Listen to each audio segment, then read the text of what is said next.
Je vous invite à ouvrir avec moi la Bible dans l'évangile de Matthieu et de Luc, mais nous lirons l'évangile de Luc. Vous notez Matthieu chapitre 6, verset 19 à 34. Et Luc chapitre 12, nous lirons à partir du verset 22 jusqu'à la fin.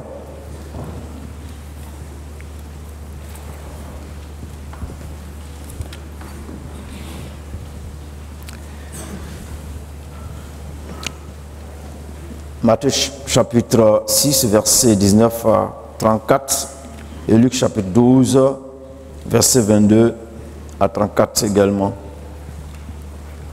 Mais nous lisons l'évangile selon Luc. Jésus dit ensuite à ses disciples, c'est pourquoi je vous dis, ne vous inquiétez pas pour votre vie de ce que vous mangerez, ni pour votre corps de quoi vous serez vêtus. La vie est plus que la nourriture et le corps plus que le vêtement. Considérez les corbeaux, ils ne sèment ni ne moissonnent, ils n'ont ni cellier ni grenier, et Dieu les nourrit. Combien ne valez-vous pas plus que les oiseaux? Qui de vous, par ses inquiétudes, peut ajouter une coudée à la durée de sa vie? Si donc vous ne pouvez pas même la moindre chose, pourquoi vous inquiétez-vous du reste? Considérez comment croissent les lys. Ils ne travaillent ni ne filent. Cependant, je vous dis que Salomon, même dans toute sa gloire, n'a pas été vêtu comme l'un d'eux. Si Dieu revêt ainsi l'herbe qui est aujourd'hui dans les champs et qui demain sera jetée au four, à combien plus forte raison ne vous vêtira-t-il pas, gens de peu de foi? Et vous, ne cherchez pas ce que vous mangerez et ce que vous boirez, et ne soyez pas inquiets, car toutes ces choses, ce sont les païens du monde qui les recherchent. Votre Père sait que vous en avez besoin. Cherchez plutôt le royaume de Dieu, et toutes ces choses vous seront données par-dessus. Ne crains point un petit troupeau, car votre Père a trouvé bon de vous donner royaume. Vendez ce que vous possédez et donnez-le en aumône. Faites-vous des bourses qui ne s'usent point, un trésor inépuisable dans les cieux, où le voleur n'approche point et où la teigne ne détruit point.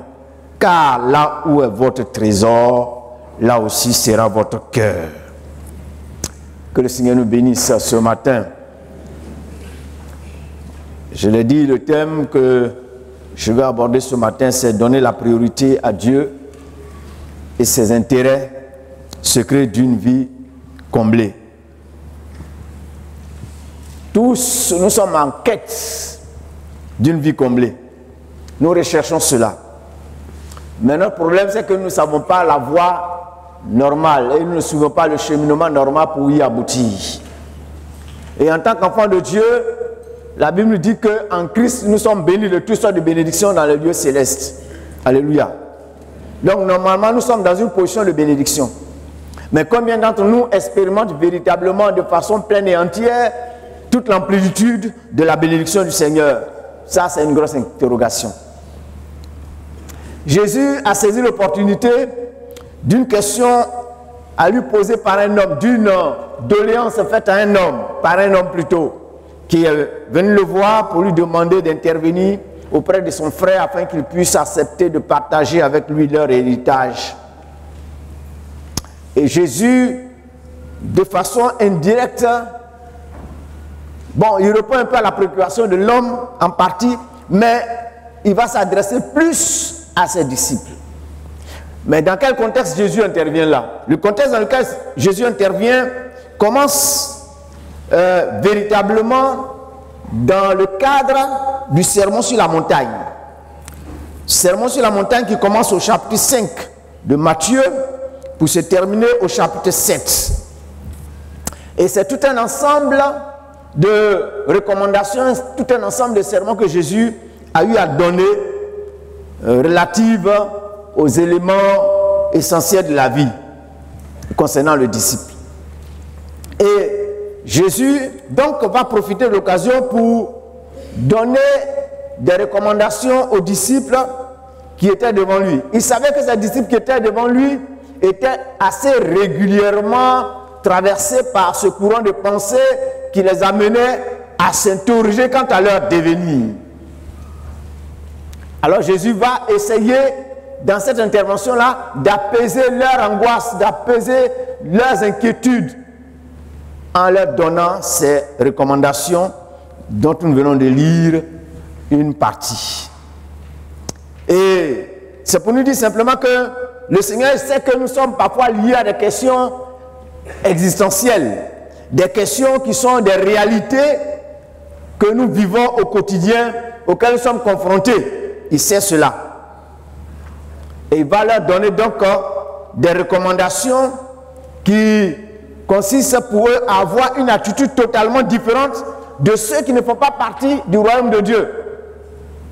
Généralement, ce sont des soucis et des préoccupations qui sont communes à tous les hommes sur la terre. Qui d'entre nous, et quel être humain ne peut pas être inquiet par rapport au lendemain, aux questions du lendemain? Est-ce que demain, je serai toujours en bonne santé? Est-ce que demain, j'aurai suffisamment de ressources pour pouvoir scolariser mes enfants? Est-ce que si je parviens à la retraite, je pourrai disposer d'un patrimoine qui me permettra de vivre en ayant plus ou moins les mêmes commodités que celles que j'ai aujourd'hui? Ces questions-là traversent l'esprit de tous les hommes. Jésus, ici, va donner des réponses aux disciples pour les apaiser. Et il leur révèle un secret. Ce secret, c'est de considérer l'intérêt de Dieu comme étant prioritaire avant les leurs.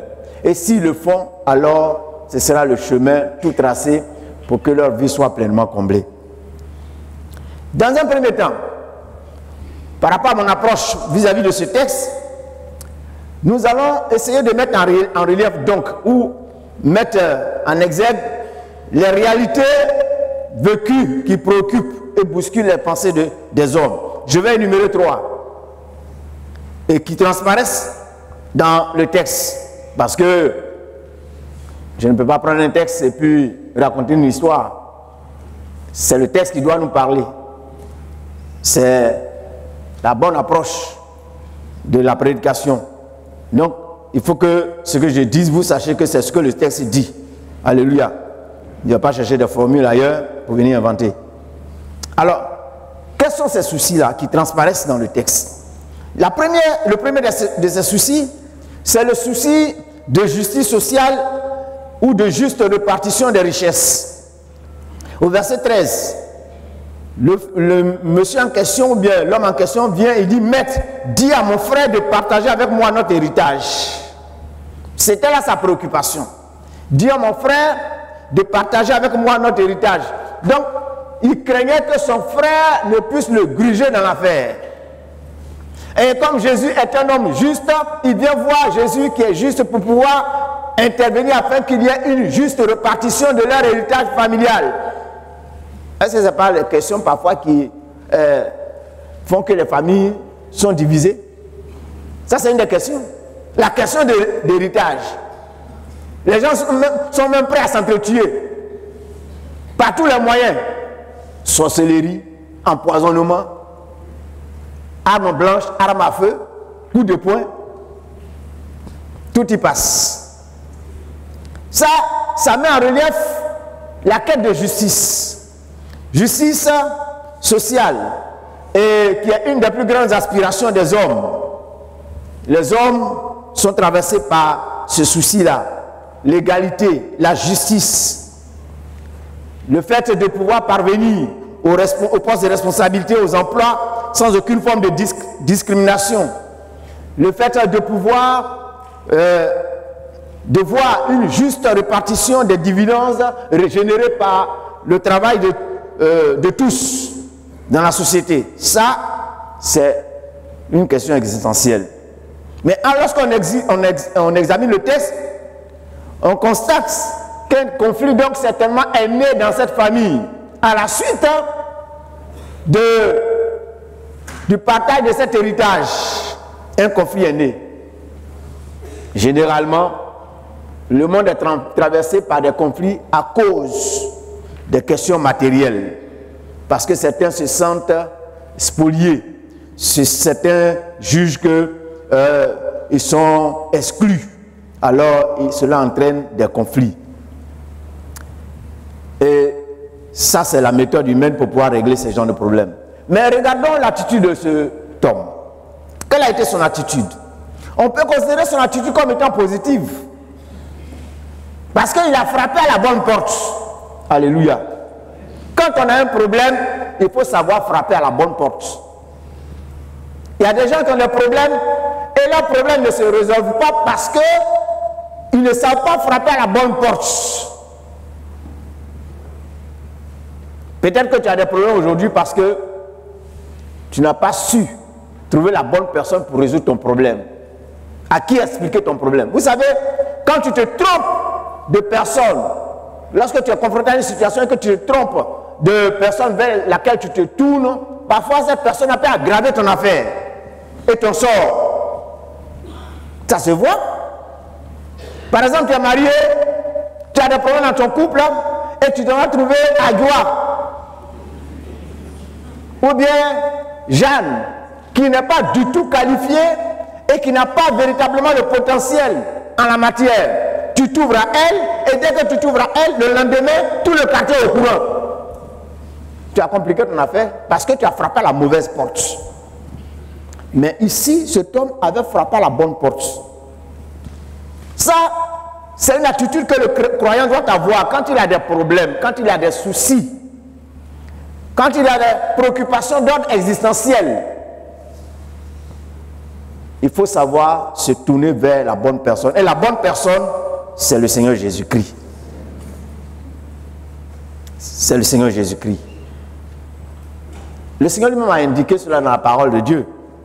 Il dit dans Matthieu 7, 7, demandez à qui? Demandez et l'on vous donnera. Cherchez et vous trouverez. Frappez et l'on vous ouvrira. Demandez, cherchez, frappez. Auprès de qui? À Dieu. Quand il y a un problème, la première personne à qui tu dois t'adresser et prioritairement c'est à Dieu. Alléluia. Parce que lui, il a tous les pouvoirs. Parfois, en voulant résoudre nous-mêmes nos problèmes, ou bien en voulant nous attendre aux hommes pour régler nos problèmes, ça se complique. Mais lorsque tu as confié ton problème aux hommes, tu peux avoir des doutes. Parce que l'homme, il est versatile, il est changeant. Mais Dieu, lui, ne change pas. Tu peux lui faire confiance. Et à coup sûr, il résoudra ton problème. Quel que soit le temps que ça prendra, il résoudra ton problème. Et je vais te dire ce matin, peut-être que tu es là, tu es confronté à une équation, à un souci, à une préoccupation. Demande simplement à Dieu. Cherche la solution auprès de Dieu. Frappe à la porte de Dieu. Il t'ouvrira au temps marqué. Il ne te décevra pas. Dans Philippiens 4, verset 6, l'apôtre Paul dit: faites connaître vos besoins à Dieu par des prières et des supplications avec des actions de grâce. Et le résultat, qu'est-ce qui arrive? La paix de Dieu qui surpasse toute intelligence gardera vos cœurs et vos pensées en Jésus-Christ.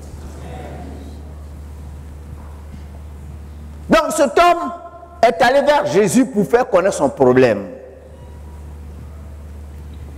Deuxième élément, c'est la satisfaction des besoins primaires ou le souci de se mettre à l'abri de ces besoins-là. Luc chapitre 12, versets 22 à 23. Jésus dit à ses disciples: c'est pourquoi je vous dis, ne vous inquiétez pas pour votre vie, de ce que vous mangerez, ni pour votre corps, de quoi vous serez vêtus. La vie est plus que la nourriture et le corps plus que le vêtement. L'homme a ces soucis-là, les besoins primaires, les besoins de la vie courante. L'homme est confronté à cela. Jésus révèle que c'est une priorité de ceux qui ne le connaissent pas, qui ne connaissent pas Dieu, à travers ce texte. Quand il dit, la vie est plus que la nourriture et le corps plus que le vêtement. Et il va continuer en disant que ce sont les païens, ceux qui ne connaissent pas Dieu, qui en font un souci. Car toutes ces choses, ce sont les païens du monde qui les recherchent. Pour eux, passer la mort, ça n'est fini de toute espérance. Ils les recherchent ardemment, ils les poursuivent. Oui, c'est un souci, c'est une préoccupation. Et ils sont prêts à tout. Parce que pour eux, manger et buvons, parce que demain on va mourir. Et quand on meurt, c'est la fin de toute espérance. 1 Corinthiens 15, verset 32. C'est ce qui les amène à avoir recours à toutes sortes de procédés, à toutes sortes de méthodes, pour arriver à la fin. On est prêt à payer concours. On est prêt à se prostituer pour pouvoir payer ses cours, pour aller à l'école. Ce qui fait qu'aujourd'hui, on a des étudiants prostitués. Ah oui. Ce qui fait qu'aujourd'hui, il y a des gens, on dit il a bras long. C'est tout ça. Parce que pour eux, quand ils meurent, c'est fini. Alors, on ne vit pas deux fois d'après eux. Si tu es mort là, tu n'as pas fait, il faut faire un peu la vie. Mais qu'est-ce que 30 ans, 35 ans, 40 ans, 90 ans comparé à l'éternité? Or, nous savons que la vie ne s'arrête pas au tombeau. Nous savons, nous, enfants de Dieu, que le meilleur est devant. Et le meilleur, c'est l'éternité dans la gloire. Et pour ça, on ne doit pas être prêt à vendre son âme au diable. Que le Seigneur nous aide. L'homme aussi a ce besoin de sécurité pour sa vie. Au verset 22, ne vous inquiétez pas pour votre vie. Verset 25, qui de vous par ses inquiétudes peut ajouter une coudée à la durée de sa vie? Je vais un peu vite sur ces éléments-là, parce que ce n'est pas les éléments essentiels de mon intervention. Qui de vous par ses inquiétudes peut ajouter une coudée à la durée de sa vie? Nous sommes dans un monde où l'insécurité sévit. Les gens sont inquiets à ce sujet.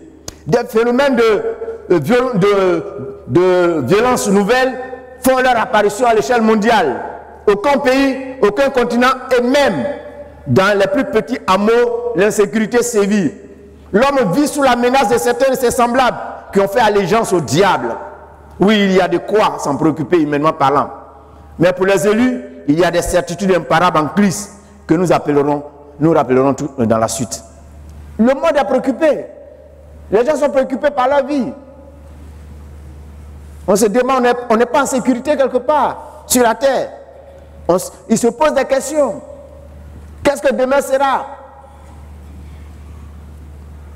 Mais on n'a pas à s'inquiéter, nous, en tant qu'enfants de Dieu. En faisant allusion à ces choses, eh bien, le Seigneur Jésus démontre qu'il a conscience qu'elles font partie intégrante de la vie des hommes. Mais également combien elles peuvent se révéler pesantes sur leur morale. Un homme, une femme qui entretient ces soucis-là, son moral est bas. Ça pèse sur son moral. Vous savez, en tant qu'enfants de Dieu, nous sommes comme des hommes et des femmes. Jésus a dit, venez à moi, vous qui êtes chargés et fatigués, je vous donnerai du repos. Avant d'avoir connu Jésus, nous étions chargés, nous étions fatigués. Mais on vient à Jésus, on vient dans le repos. Mais il y en a qui sont comme cette femme qui portait son bagage et qu'un automobiliste bienveillant s'est arrêté à sa hauteur et l'a fait monter dans le véhicule. Elle monte dans le véhicule et elle a toujours le bagage sur la tête. Le camion en question, c'est Jésus qui nous a appelés à lui. Il nous a appelés pour que nous déposions à ses pieds nos fardeaux. Il ne s'agit pas pour nous en tant qu'enfants de Dieu de continuer d'entretenir ces choses. Il nous a appelés pour que lui-même prenne soin de nous. Alléluia. Parce que ces choses-là pèsent sur le moral. Ça pèse sur le moral. Ça rend lourd. Ça rend pesant notre marche. Mais Jésus s'adresse ici aux disciples. Et il leur donne des recommandations. qui sont des remèdes efficaces face à toutes ces situations. Oui, il leur donne les remèdes. Et quels sont ces remèdes que Jésus leur donne? Je vais énumérer 3 remèdes.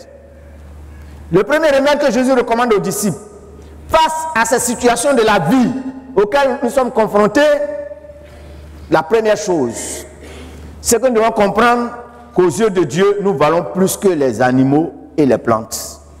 Alléluia. Aux yeux de Dieu, nous valons plus que les oiseaux. En d'autres termes, les animaux et les plantes. Le verset 24. Considérez les corbeaux. Ils ne sèment ni ne moissonnent. Ils n'ont ni cellier ni grenier. Et Dieu les nourrit. Combien ne valez-vous pas plus que les oiseaux? Verset 27. Considérez comment croissent les lys. Ils ne travaillent ni ne filent. Cependant, je vous le dis que Salomon, même dans toute sa gloire, n'a pas été vêtu comme l'un d'eux. Le Seigneur nous dit ici que nous valons plus que les oiseaux. Nous valons plus que les plantes. Et il dit, au verset 24 surtout, considérez comment croissent, considérez les corbeaux. Il n'a pas pris un autre oiseau. Pourquoi ici les corbeaux? Les corbeaux étaient considérés comme des animaux impurs. Même les animaux impurs. Mais les corbeaux font partie des mythes au niveau des hommes. Certains hommes considèrent les corbeaux comme des oiseaux maudits, des oiseaux de malédiction. Mais chez les Juifs, c'était un oiseau impur. Pourquoi il est impur? Vous avez observé les corbeaux, non? Ou bien il y a quelqu'un parmi nous qui a tué le corbeau pour manger? Pourquoi on ne mange pas corbeau? Où le corbeau va? Il mange quoi? Il mange quoi? Ah bon. Cependant, Dieu permet au corbeau d'être en forme. Alléluia. C'est un des éboueurs de la société. C'est-à-dire, il fait le travail que font ceux qui ramassent nos ordures pour envoyer à Kwedo.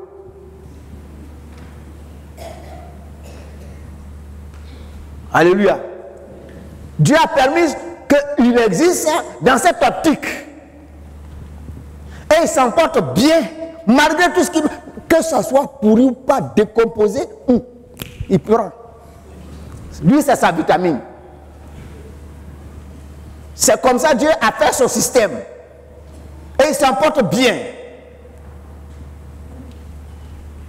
Toi qui es chrétien et qui es là, qui est un enfant de Dieu, qui est d'abord créé à l'image de Dieu. De deux, tu as bénéficié du pardon de tes péchés. Le sang de Jésus t'a lavé et t'a purifié.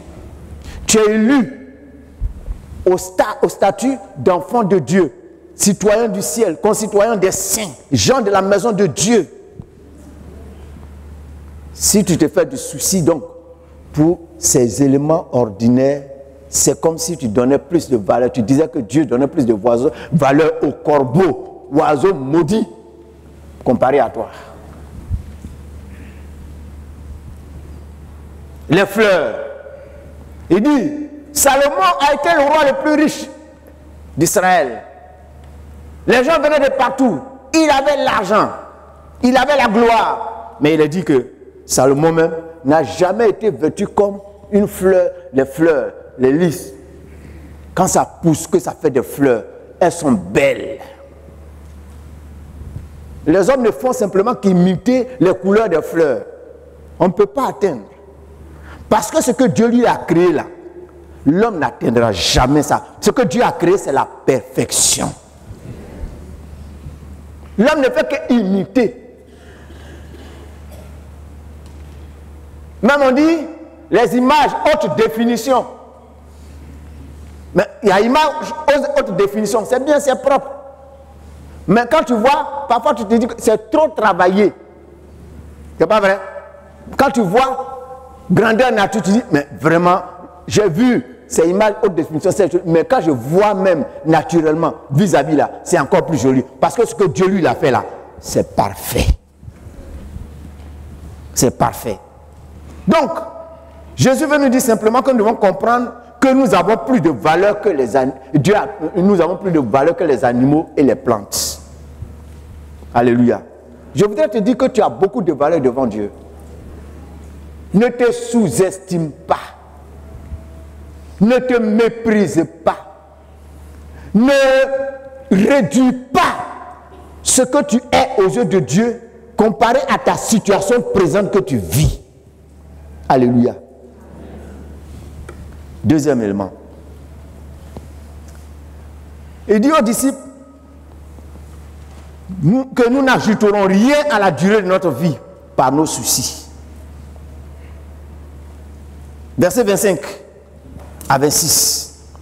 Il dit, qui de vous par ses inquiétudes peut ajouter une coudée à la durée de sa vie? Si donc vous ne pouvez pas, même la moindre chose, pourquoi vous inquiétez-vous du reste? Ça veut dire que nos soucis ne vont pas ajouter une longueur à la durée de notre vie. Même nos soucis peuvent même réduire notre vie.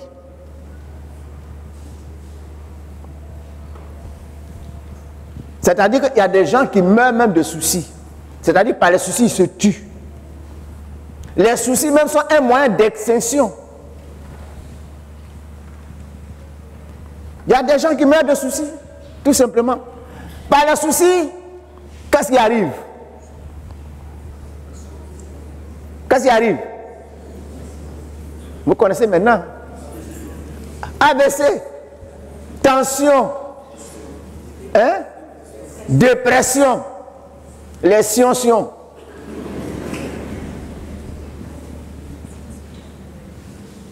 Donc Jésus dit, qui de vous peut ajouter une coudée à la durée de sa vie? Au contraire, les soucis peuvent raccourcir la vie. Et lui, Jésus, il est venu pour nous décharger de tous nos soucis. Alors, si on a compris ce que c'est qu'appartenir à Jésus, Jésus est comme une sorte de réceptacle. C'est-à-dire, Jésus est un dépotoir. Alléluia. Déchargez-vous sur lui de tous vos soucis. Donc, ça veut dire quoi? Je n'ai pas besoin, moi, de me promener avec mes préoccupations. Mes préoccupations, ce n'est plus mes préoccupations à moi. C'est pour Jésus. Moi, je suis libéré. Je marche la tête tranquille. Je marche libéré. Ma vie défie la nature. La vie du croyant défie le raisonnement normal. Troisième élément.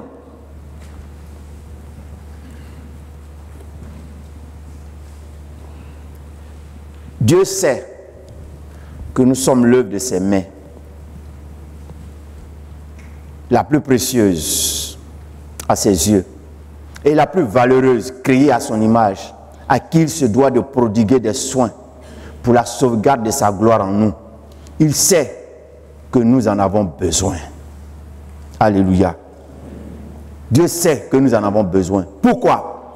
Parce que nous sommes la plus belle œuvre qu'il ait conçue. Nous sommes créés à son image. Il sait qu'il doit entretenir notre vie. C'est de son ressort. Verset 28. Si Dieu revint ainsi l'herbe qui est aujourd'hui dans les champs et qui demain sera jetée au four, à combien plus forte raison ne vous vêtira-t-il pas, gens de peu de foi? Verset 30. Car toutes ces choses, ce sont les païens du monde qui les recherchent. Votre Père sait que vous en avez besoin. Votre Père sait que vous en avez besoin. Ce qui te préoccupe là, Dieu sait. Dieu sait que tu as besoin. Alléluia. Donc Dieu sait. Mais le nom de la chose là qui te préoccupe. Et aujourd'hui, il y a des standards. Il y a des standards aujourd'hui. Je vais les citer. Eh Seigneur, tu m'as donné l'intelligence pour partir à l'école. J'ai eu diplôme jusqu'à votre travail. Dieu sait que tu dois travailler. Dieu sait que tu as des diplômes. Dieu sait que tu dois travailler. Eh Seigneur, À cause de toi, j'ai laissé le monde. Je me suis sanctifié et je me sanctifie chaque jour. À cause de toi-même, je ne regarde plus les gens qui me... Et cependant, dans l'église là, il n'y a même pas un frère qui flash un peu sur moi. Dieu sait. Dieu sait. Seigneur, les années passent, les années passent, j'ai vieilli. Dieu sait. Et Seigneur, pourtant dans ta parole, tu as dit que, en tout cas, tu es le Seigneur qui guérit toutes nos maladies. Moi là, c'est boîte à pharmacie. Mon salaire là, c'est médicament. Dieu sait que tu fais médicament, oh Dieu sait. Et il ne veut pas que tu charges. Alléluia. Il ne veut pas que tu charges. Il sait. Alors, si Dieu sait ces choses, et il ne veut pas que ces choses-là nous conditionnent, il ne veut pas que ces choses-là soient comme des soucis, qu'est-ce qui doit dominer nos pensées en tant que disciples? Qu'est-ce qui doit dominer nos pensées? Jésus dit, au verset 31, « Cherchez plutôt le royaume de Dieu et toutes ces choses vous seront données par-dessus. » Matthieu 6, 33 dit, « Cherchez premièrement le royaume et la justice de Dieu et toutes ces choses vous seront données par-dessus. » Notons qu'ici, le Seigneur, Jésus n'entrevoit pas la chose en termes de soucis, d'inquiétude, de troubles ou agitation causée par la crainte, mais plutôt en termes de priorité. Une priorité, c'est ce qui doit passer en premier, ce qui a le droit de passer avant les autres choses. Jésus dit que ces choses-là ne doivent pas passer en premier. Ces choses-là ne doivent pas être des sujets d'inquiétude. Ce n'est pas ça qui doit être la priorité pour nous.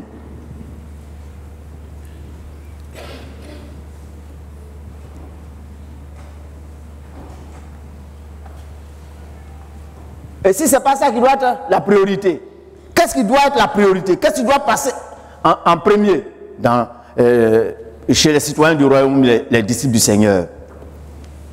En tant que disciple du Seigneur, pour lui, on ne doit pas demander de quoi demain sera-t-il fait? Qu'est-ce que je vais gagner?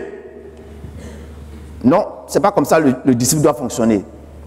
Mais le disciple, ce qui doit passer en premier, ce qui doit le préoccuper, ce qui doit être véritablement sa pensée première, comment faire pour que l'œuvre de Dieu émerge? Comment faire pour que l'intérêt du royaume soit sauvegardé? J'appartiens à un royaume. Qu'est-ce que je peux faire et qu'est-ce que je dois faire pour que les intérêts de ce royaume soient sauvegardés? Regardez, toujours dans le contexte du sermon sur la montagne, puisque c'est aux disciples qui s'adressent, Jésus donne une recommandation fondamentale aux disciples dans ce sermon sur la montagne. Matthieu chapitre 6, à travers ce qu'on appelait l'oraison dominicale, la prière du Seigneur ou bien le fameux Notre Père, le Seigneur Jésus dit à ses disciples dans Matthieu chapitre 5, Matthieu chapitre 6,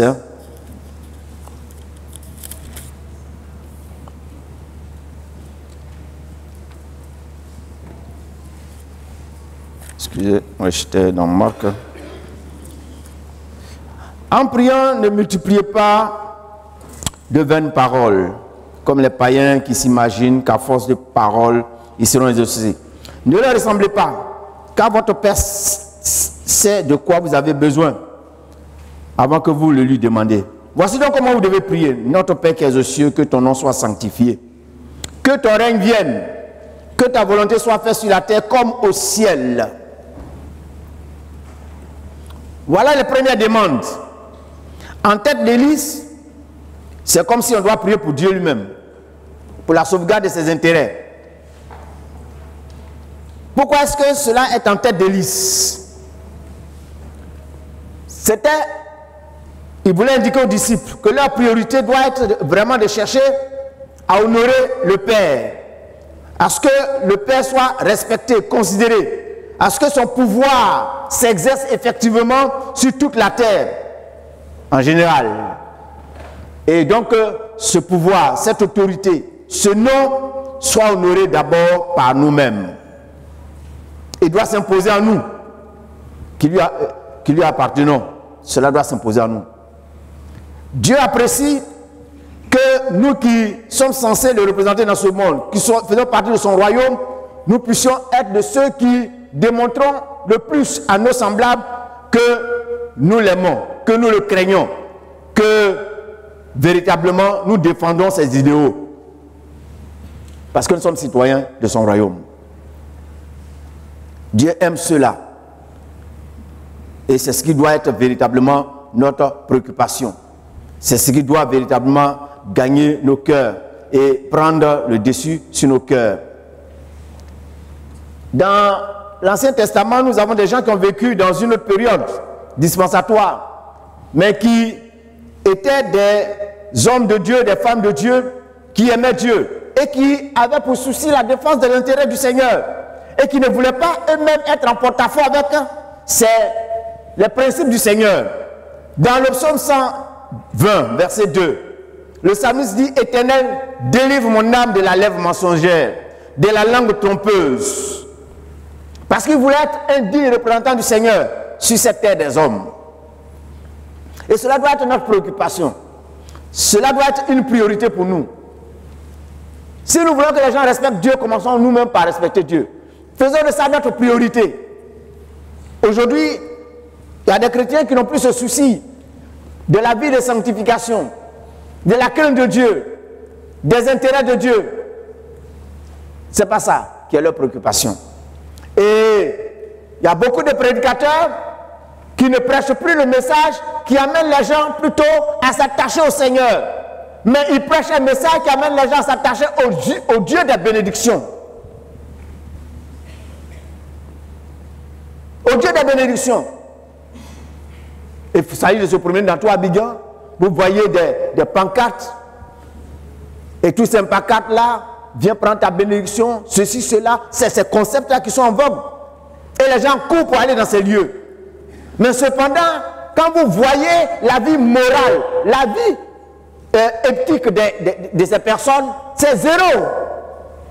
Il y a des églises où vous arrivez, les voitures sont versées. Certaines personnes de la haute société, ils sont à l'église, ils misent beaucoup. Mais quand vous voyez parfois la vie de ces personnes en dehors de l'église, ça fait honte.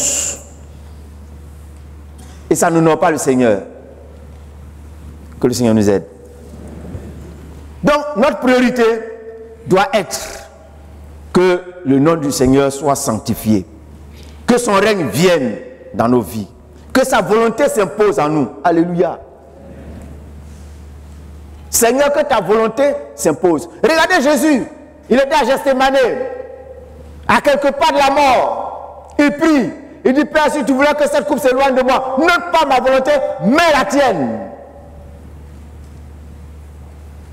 Et quelques minutes après, ceux qui devaient l'arrêter arrivent. Il se présente à eux. C'est eux-mêmes qui ont peur et qui tombent. Vous êtes venus chercher qui? C'est moi. Quand il a dit c'est moi, hop, ils sont tombés. Il se relève. Pierre coupe l'oreille d'un d'entre eux. Il remet l'oreille à sa place. Et puis il dit: bon, voilà, je suis là. Prenez-moi, je suis dispo. Tranquille, serein, imperturbable. Il s'en va. Alléluia. Chers frères, chères sœurs, nous sommes citoyens du royaume. Notre préoccupation, c'est que notre comportement ne doit pas être en porte-à-faux avec les valeurs et les principes du royaume de Dieu. Deuxième élément, en recherchant ou œuvrant à la promotion des valeurs essentielles, le Christ a été révélé au monde par son incarnation. Pour cela, c'est dans cette optique qu'il a été révélé au monde. Faire la promotion des valeurs du royaume de Dieu. Matthieu 6, verset 33. Cherchez premièrement le royaume et la justice de Dieu, et toutes ces choses vous seront données par-dessus. Luc 12, 31. Cherchez plutôt le royaume de Dieu et toutes ces choses vous seront données par-dessus. Jésus, ici, introduit un concept nouveau. C'est celui du royaume. Et c'est un des éléments qui lui ont valu les ennuis. Parce que les gens pensaient que Jésus venait établir un autre système de gouvernement. Quand on parlait de royaume à l'époque, ça veut dire qu'on va installer une autre dynastie à la place de celle qui existait. Or, Jésus ne venait pas pour installer un autre gouvernement humain sur la terre. C'est vrai que j'aurais pu approfondir l'approche à ce niveau, mais ce n'est pas ma préoccupation. Ma préoccupation est tout autre, donc je ne vais pas aller dans ce sens. Retenez simplement que ce n'était pas pour venir établir un autre système de gouvernement sur la terre. Mais lorsqu'on examine plusieurs épisodes de sa vie et ses enseignements, on comprend que le sens de cette expression revêtait une autre signification et devait être interprété en se projetant dans le temps. Et quel était donc ce qu'il était en train de dire en parlant du royaume de Dieu? En analysant certains textes, il ressort clairement que le royaume en question était une entité invisible au plan territorial, mais constituée d'hommes et de femmes de tous les horizons. Le royaume dont Jésus parle n'était pas une entité territoriale, c'est-à-dire en Côte d'Ivoire, la Côte d'Ivoire. On connaît les frontières de la Côte d'Ivoire. À l'est, le Ghana. Au nord, le Mali et le Burkina. À l'ouest, la Guinée et le Libéria. Au sud, l'océan Atlantique. C'est fini. C'est nos frontières. Mais le royaume dont Jésus parle n'avait pas d'éléments n'était pas visible, n'était pas une entité territoriale visible. Mais c'était un royaume qui était constitué d'hommes et des femmes de tous horizons qui se sont donnés à lui et qui vont se donner à lui. Luc chapitre 17, verset 20. Les pharisiens vont poser la question à Jésus, mais quand viendra le royaume de Dieu? Jésus leur répond en disant, le royaume de Dieu ne vient pas de manière à frapper les regards. Le royaume dont je parle ne frappe pas les regards. Dans Jean 3, verset 3, il dit à Nicodème, en vérité, je te le dis, si un homme ne naît de nouveau, il ne peut voir le royaume de Dieu. Verset 5. En vérité, je te le dis, si un homme ne naît d'eau et d'esprit, il ne peut entrer dans le royaume de Dieu. Ici, il explique quel est le procédé, quelle est la méthodologie pour entrer dans le royaume de Dieu. Pour être citoyen du royaume, on le devient en naissant d'eau et d'esprit, par le baptême d'eau et par le baptême du Saint-Esprit. Alléluia. Marc 10, verset 15. Il dit, je vous le dis en vérité, quiconque ne recevra pas le royaume de Dieu comme un petit enfant n'y entrera point par la foi. Donc, il explique ici comment on devient citoyen de ce royaume. Quelque part, c'est lorsqu'il achevait sa mission qui nous permet de comprendre qu'il était venu entamer une œuvre qui devait se poursuivre par l'entremise des disciples. Et il dira ceci dans Jean 18, verset 36. Mon royaume n'est pas de ce monde. Si mon royaume était de ce monde, mes serviteurs auraient combattu pour moi, afin que je ne fusse pas livré aux Juifs. Maintenant, mon royaume n'est point d'ici bas. C'est par rapport à ceux qui étaient venus l'arrêter. Mon royaume n'est pas d'ici bas. Le royaume de Dieu, c'est effectivement une entité nouvelle de personnes, régie par des règles nouvelles et dictée par ce qu'il a appelé la bonne nouvelle. Luc 4, verset 43. Il a dit, il faut aussi que j'annonce aux autres villes la bonne nouvelle du royaume de Dieu. Car c'est pour cela que j'ai été envoyé en Israël. C'est pour cela que j'ai été envoyé. Il faut que j'annonce la bonne nouvelle. Notre code, notre règle de conduite, nos lois, c'est l'évangile de Jésus-Christ. C'est ça qui régit le comportement du disciple.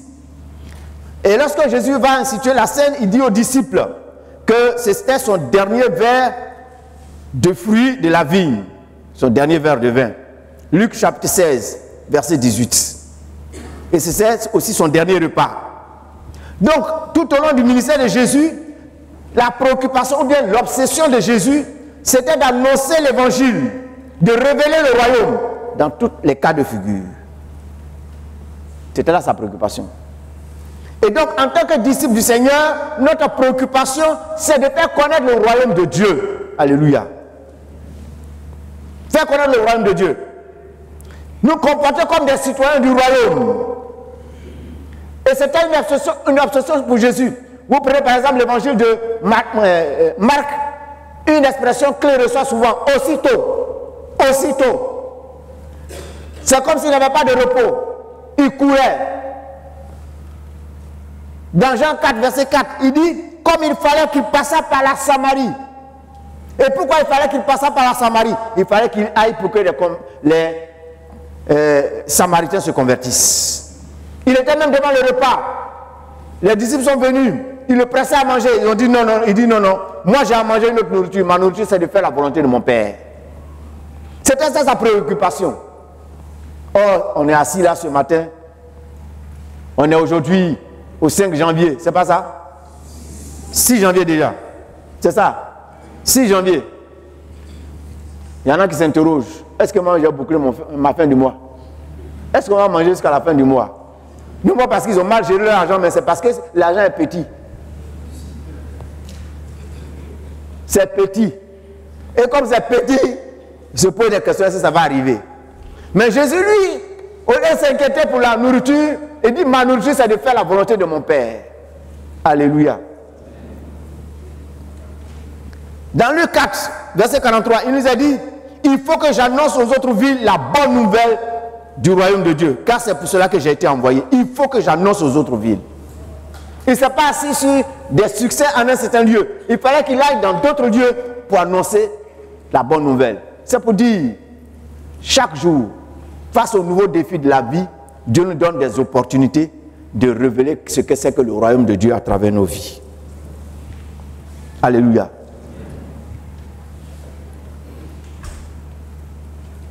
Parce que, en tant que disciple, c'est là la raison d'être de notre présence. C'est ce qui doit nous préoccuper si nous sommes vraiment disciples du Seigneur. Notre préoccupation à nous, c'est de répandre la bonne nouvelle de l'Évangile. Notre combat, c'est de répandre la bonne odeur du Christ. Comme Paul le dit dans 2 Corinthiens 2, verset 14. L'odeur de sa connaissance partout. Quelles que soient les situations, quelle que soit la situation dans laquelle nous sommes. Et d'aucuns qualifient par exemple le sermon sur la montagne de code de conduite du disciple. Parce que le sermon sur la montagne dépeint ce qui est véritablement de la nature profonde du disciple du Christ. Qu'est-ce que c'est que la nature profonde du disciple? Qu'est-ce qui permet d'identifier un disciple du Seigneur? Si vous voulez connaître ce qui permet d'identifier le disciple du Seigneur, lisez le sermon sur la montagne, Matthieu 5 Matthieu chapitre 5 jusqu'au chapitre 7.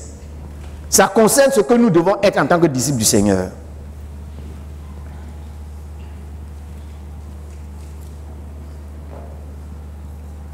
C'est ce que nous devons révéler. C'est ce que nous devons manifester en tant que disciples. Quelles que soient les situations, quel que soit le contexte dans lequel nous nous trouvons, ça doit être notre préoccupation. Ça doit être notre priorité. Vous savez, il y a presque 10 jours, j'avais une course que je devais faire au plateau. J'étais en retard, j'étais attendu. Et la circulation étant tellement dense aussi, c'était pas facile. Et j'étais en plein plateau, vers la Sorbonne, et il y a un couloir qui était un peu réservé au bus. Et dans ma précipitation, j'ai empiété un peu sur ce couloir. Oh, les policiers m'attendaient. Ils ont sifflé. J'ai stationné le véhicule. Et j'étais là, je les attendais. Parce que ce n'est pas moi qui vais aller vers eux. Je connais. C'est eux qui doivent venir vers moi. Donc je les attendais au volant. Ils sont venus, bon, ils m'ont salué. Et celui qui est venu, le premier m'a salué, dit, bon monsieur, bon, vous avez empiété sur le couloir du bus, donc donnez vos pièces. Je me suis présenté. J'ai dit, bon, pardon, parce que vraiment, je suis un peu pressé, je suis stressé parce que je suis en retard par rapport à mon rendez-vous. Il dit, monsieur, donnez vos pièces. Bon, j'ai enlevé les pièces et je lui ai donné.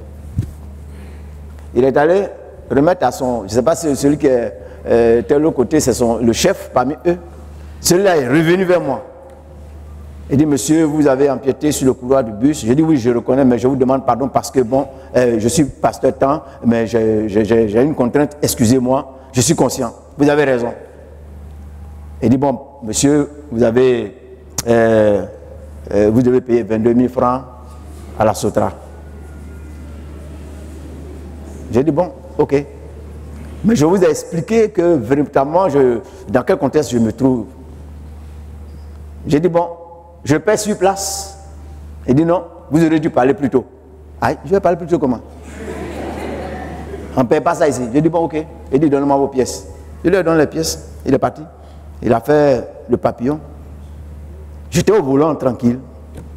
Il est venu me remettre le papillon. J'ai dit, mais je fais comment je peux récupérer? Il dit, non, vous allez à la police Sotra, au port. J'ai dit, bon, ok. J'ai pris le véhicule, je suis parti. Tranquille. J'ai été très poli avec eux. Je suis allé, j'étais là. Je n'avais même pas l'idée même d'appeler quelqu'un sur le champ et tout ça.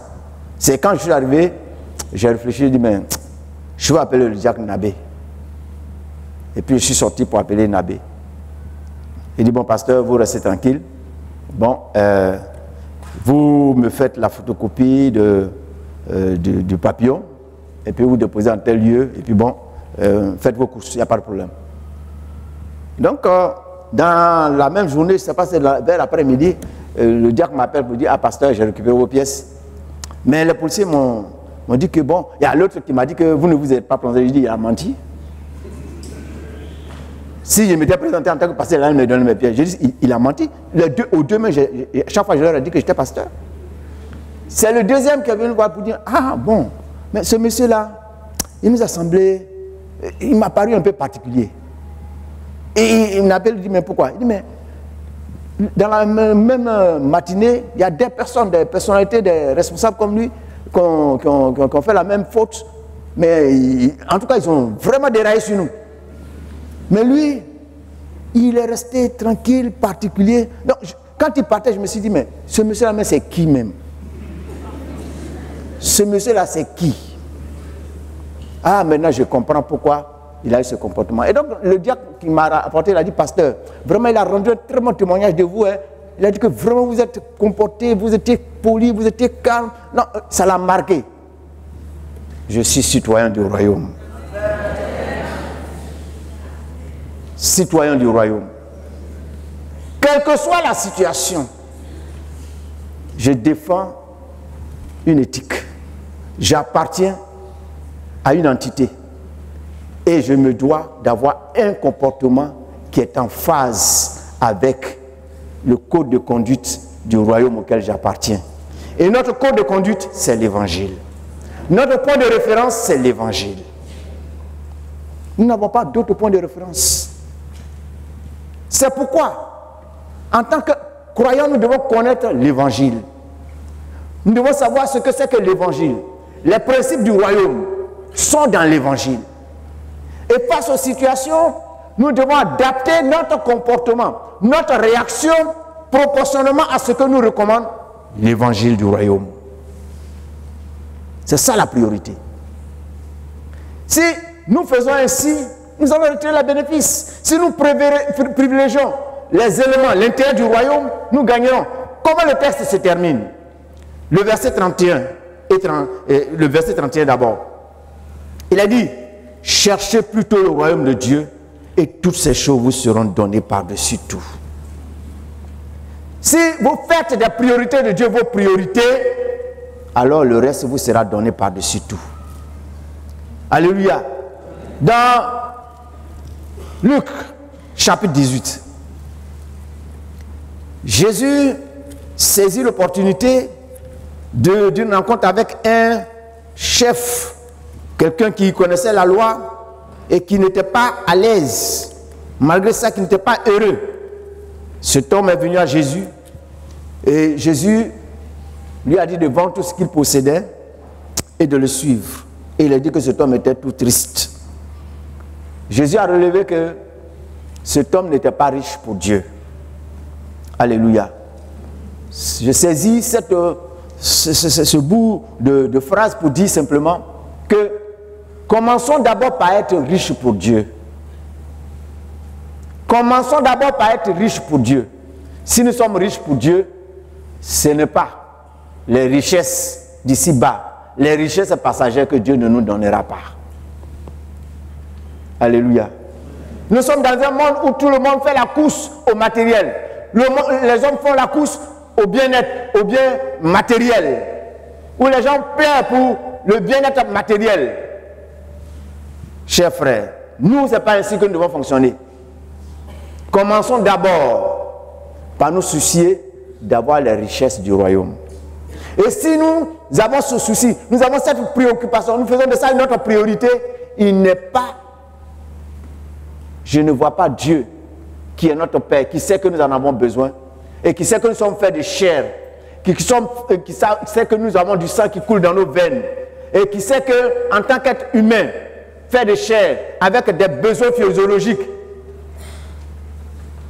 qui nous sont nécessaires pour continuer la vie, nous, je ne vois pas ce Dieu-là ne pas se souvenir de nous. Alléluia. Je ne vois pas ce Dieu-là ne pas se souvenir de nous. Jésus lui-même, il a mis en relief ce principe dans sa vie. Combien de fois Jésus s'est soucié d'un besoin? Quand vous lisez la Bible, est-ce que vous voyez Jésus se soucier d'un besoin?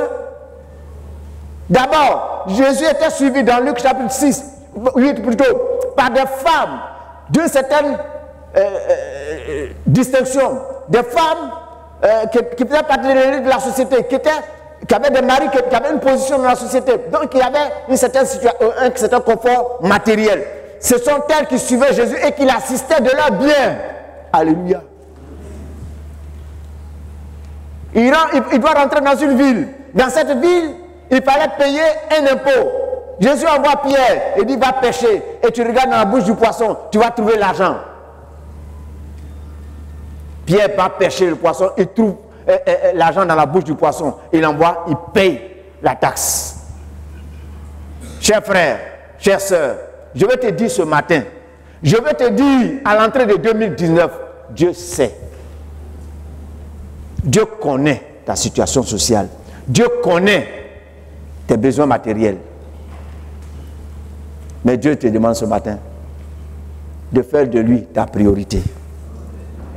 S'il est prioritaire, s'il lui trouve son compte en toi, il n'y a pas de raison que toi, tu sois dans l'indigence. Il n'y a pas de raison que tu sois dans la pauvreté. Il n'y a pas de raison que tu commandes. Parce que Dieu ne t'a pas appelé pour que tu sois un mendiant. C'est ceux qui ne sont pas partis du royaume qui doivent commander, qui doivent mendier. Toi, tu es un fils et tu es une fille du royaume. Les fils et les filles du royaume sont des privilégiés. Que le Seigneur nous bénisse. J'en ai fini.